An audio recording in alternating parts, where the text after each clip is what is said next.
கர்நாடகாவில் உள்ள தேர்தல் கமிஷனுடைய அதிகாரியினுடைய முதல் நடவடிக்கை அல்ல அது. 7ஆம் தேதி அன்னைக்கு பிரஸ் மீட் பெங்களூர்ல வருவேன்னு சொன்ன உடனேயே தேர்தல் கமிஷன் சுறுசுறுப்பாக செயல்பட்டது. ராகுல் காந்தி எடுக்கக்கூடிய பர்டிகுலர்ஸ் கர்நாடகாவில் தான் எடுக்கிறாங்க என்பது பிஜேபியினுடைய நிர்வாக குழுவுக்கு தெரியும். அமித்ஷாவுடைய மொத்த ஆட்களும் இறங்கி வேலை செய்தார்கள்.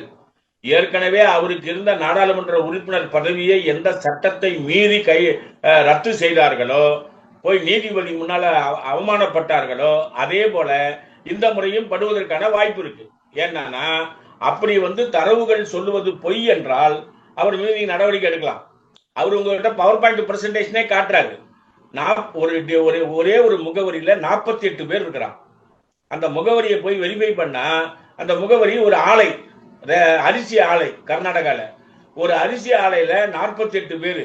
இதுல நல்ல விஷயம் என்னன்னா 48 பேரும் ஒரே குடும்பத்தையோ உறவுக்காரர்களோ அல்ல, வேற மாநிலத்திலிருந்து வந்த வெவ்வேறு சாதி இனத்தை சார்ந்தவர்களை ஒரு முகவரியில் போட்டு போலி வாக்காளர்களாக கர்நாடகாவில் செய்திருக்காங்கன்னு சொன்னா ஜனநாயகத்தை எந்த அளவுக்கு பிஜேபி மதித்திருக்கிறது. அந்த ஜனாதிபதி ஆட்சியில் இருக்கக்கூடிய இடங்கள்ல கூட இப்படிப்பட்ட நடவடிக்கைகள் நடக்காது. ஆனால் இப்படி நடப்பதை பார்த்து நடவடிக்கை எடுக்க வேண்டிய நீதித்துறை அந்த புள்ளி விவரங்களை தனக்கு சாதகமா எடுத்துருச்சு.